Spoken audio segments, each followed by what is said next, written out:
So when e is your base, you use your natural logarithmic function, which is your ln on your calculator.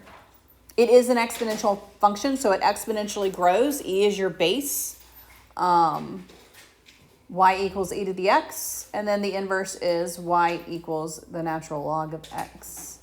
And so all of the properties that apply to any logarithm apply to the natural log. It's just logarithm with a base e. So you can expand, you condense, bases cancel out bases. All of those rules apply with your natural log. Your base is just e instead of 8 or 10 or whatever it might be for your base. So writing this as a single natural log, you're using your condensing method, just like you would do if it was log base 10. So I would take the 3 and I would put it in the exponential form here, 6 cubed. And then my subtraction, that would change it to division, ln of 6 cubed over 8. If they wanted me to simplify it, I would take 6 to the third power and divide by 8. Which would give me what, 54, 27. Oh, one more half. So you basically do exactly the same thing. Condensing works exactly the same. And so they give you like 3 examples. We'll do just one of those. Let's do this one because this is the hardest one.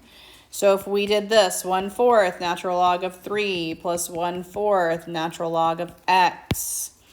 Both of these go to powers, ln of 3 to the 1/4 plus ln of x to the 1/4. This guy makes multiplication, ln of 3 to the 1/4, x to the 1/4. Remember, you can write fractional exponents as roots, 4th root of 3x, right? Condensing works the same. Expanding works the same.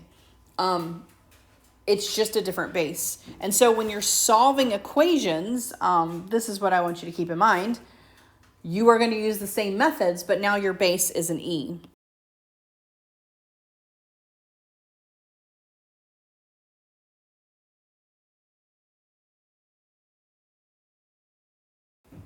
Solving equations.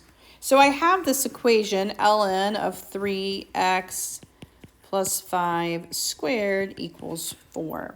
All right. First of all, I do not want to take the square root because that is within my natural log. But then if I do e to both sides, then I'm taking the square root of some e. So in this case, I'm actually going to expand it first. All right, I'm going to expand it first. I have a power up here that I can expand by putting in front, right? And so I can write that as 2 times the natural log of 3x plus 5 equals 4. My next step would be, of course, to divide both sides by 2. So I would have the natural log of 3x plus 5 equals 2. Now I want to get rid of my log. Bases cancel out bases. What is the base of this log? E. Bases cancel out bases. So when I do that, this e and this natural log cancel. And I have just the 3x plus 5. On this side, I have e squared, which looks like a variable, but it's not. It's like having pi squared. It's a number. So how do I solve? Subtract 5, divide by 3, right? So I would subtract my 5. I would have 3x equals e squared minus 5. And then I would divide by 3. X equals e squared minus 5 divided by 3. You can do all of that in your calculator. Use parentheses. Parentheses, e squared minus 5, close parentheses, divided by 3. This is rounding to the nearest thousandths. My testing quizzes will tell you how to round, but this is rounded to 0.796.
So in this case, this is an exponential function. We just had a logarithmic function with natural log. Now we have an exponential function with a base e.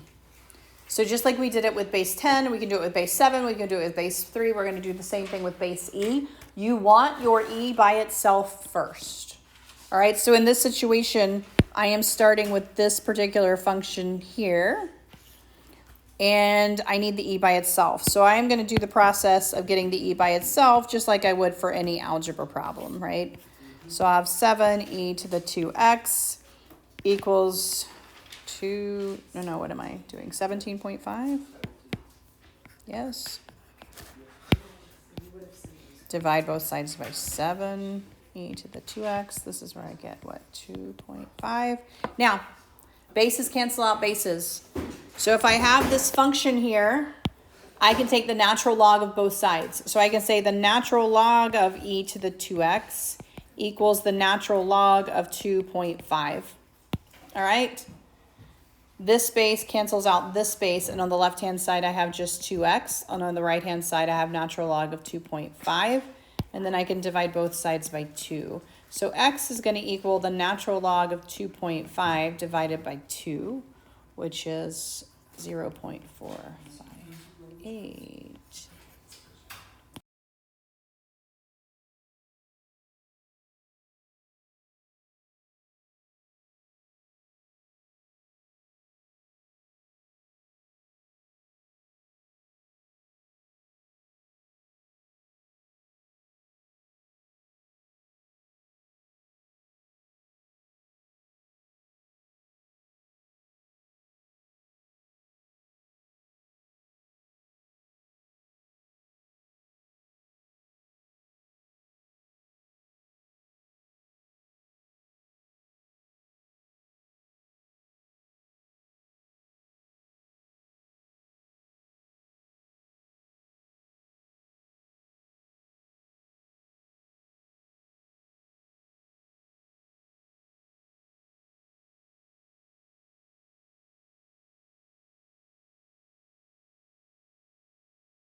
So we have done investing where they give you the initial amount, they give you the rate, and it's continuously compounding. And we used this formula. A equals P e to the RT, right? And so when we used it in the prior sections, they gave us the principal, they gave us the rate.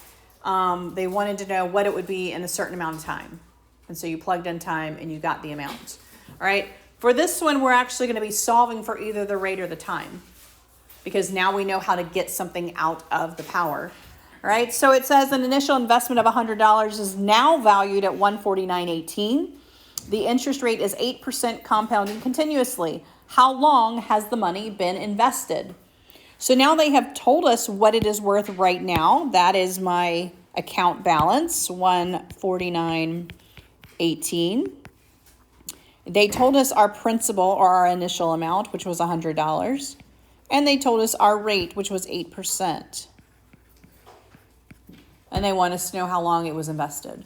And so now we have the skills to actually solve that, to get it out of there. We are going to divide both sides by that 100.